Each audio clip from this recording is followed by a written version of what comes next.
সামনে আছেন ইশতিয়াক হোসেন।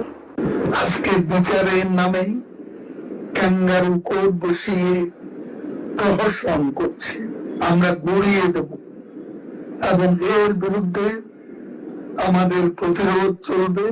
আমরা পালাতে জানি না, আমরা এই দেশে জন্মি, পালাবো না, প্রয়োজনে ফখরুল সাহেবের বাসায় গিয়ে উঠবো।